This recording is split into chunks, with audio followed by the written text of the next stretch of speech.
With Terrence Mahon, he's coach of the main man, Ryan Hall. I guess Terrence, just from kind of hanging around you this week a little bit, and from listening to Ryan, it sounds like he's just incredibly fit. Yeah, his fitness is, it's definitely the fittest he's come into a marathon.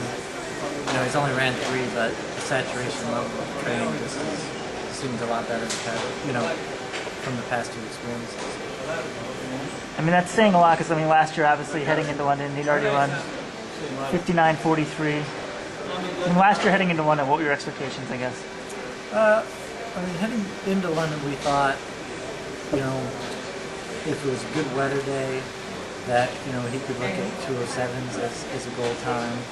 We're pretty bold with our training, and I think through the work we've done, we've nailed the training down pretty well, so we're not afraid to throw down big times if we see that it's valid from the training.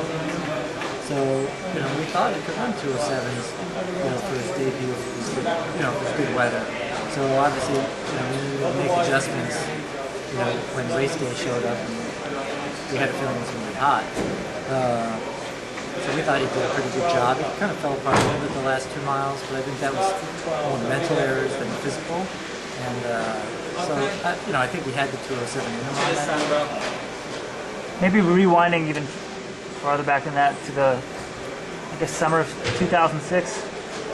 Ryan was, not running very well on the track. I think I saw in the press room he made a 5K gear and got last. And then from there to 6 months later, he runs 59:43. How much of this caught you by surprise? Or did you know all along the marathon's going to be his event? No, I thought he would run really well in the 10K, at the start. I think what I looked at first with him when he ran U.S. Cross and won U.S. Cross, just looking so smooth, and the training that we did prior to that was really good. And what I learned from that year was, when we did push him out on the track, and he had a tendency to push hard, especially in the short intervals. And what I found with that is when he gets into that zone of really trying to push the intervals, we get into a smaller and smaller window of time when you can race well. And he was already pushing it hard, in March and April. So by the time June came around, he just kind of tanked. And so we did after such bad races in the summer, we just did kind of a whole reboot. We let him train just tempo-ish training for 4 weeks, and then he started to feel good. So then we're like, well, hey, let's try the US 20K and see if we can kind of salvage this season and let you finish the year off with a good note.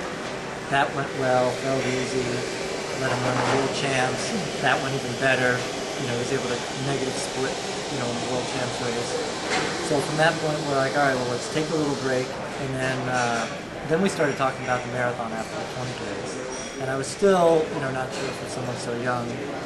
So I said, all right, well, let's use the US half as kind of a springboard. We would do roughly a 2-month marathon training block for that and see what you look like for the half.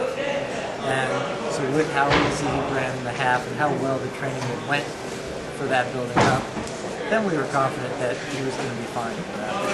What did you think heading into that race? I think you guys kind of thought he could maybe get the American record, but... Yeah, I thought, I was thinking best case scenario, like an hour 15 to an hour 30. And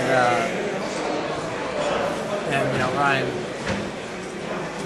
especially on the long stuff, continues to surpass, these top end goals I think that are out there. We said the same thing about the trials course. We ran the trials course back in, maybe it was in June, during the Reebok meet. We went out there and watched it, and we ran on there, saw how hard it was, and we're like, man, if you break 210 on this course, that's going to be a phenomenal run. We figured top 3 guys just needed to break 212, and for him to run 209 there, easing up the last part and jogging the first 10K, I was like, he could have ran 208 on that course, So, he keeps pushing the bar. Yeah, I shared a cab back today with Ryan and Dave Bonte, the New York City Elite coordinator, and somehow we started talking about the New York course record, and the trials course is harder than the New York City course, I think. And the New York City marathon all-time record's 2:07:45, and you got to figure, the 2:09's worth that at least. Yeah, I think It's hard to compare. Yeah, when we saw Lel's time, for the race the next day, I think Ryan would have done pretty well in that race. And I think the difference with some of these course records is just how the tactics play out when you have that many good guys. We've seen it in London where you throw in so many good guys and then you throw out a pacer to go fast. The athletes start just looking at each other and not really just putting them down to racing. And I think that was one of the things that allowed Ryan back in the race last year, starting in the second pack.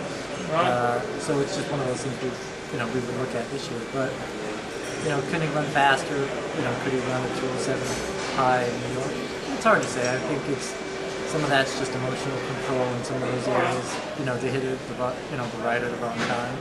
But he's a great marathon. What do you got, like 5 minutes? Yeah, we're Okay. I guess so. Turning to obviously this weekend. I mean, there's a 2:09, 2:07. There's a big difference between that and 2:05. And it sounds like the talks. But obviously, it all depends on the weather. Say it's great weather, and they go out in 1:02:30. I mean, is Ryan ready for that? It sounds like from everything he said, his fitness somehow is even way above and beyond the 59:43 and the New York run, if that's possible. But kind of shift things up to this week and what he's been doing. Well, I mean, like I said, we look at the training and we try to make some pretty smart analysis from there. And we've heard 1:02:30 for a long time. Actually, we heard it a couple months ago. So it was actually probably good that we heard it because it's been an impetus for Ryan to put himself in that type of shape because he wants to run in the front pack, and that was kind of our goal, was just to get front pack experience. So we're not overly concerned with what the speed is because we've seen enough marathons that they say 1:02:30 and then no one goes with them and it becomes 1:03:30 or maybe it is 1:02:30, maybe it's windy, maybe it's hot. So we're going to throw that out there as an ideal, but if we look at it from physiological standpoint, it's, we're still talking 3 minutes off of his half marathon. So he should be pretty comfortably, from that fuel standpoint. It's like you talk to Nucci, he's never run out in sub 1:03, or he did here when he got the record, maybe 1:02:45 Ryan thinks. But Canucci never ran under an hour for a half. Maybe he could have, but I think just having that comfort zone, it's like 1:02:30 doesn't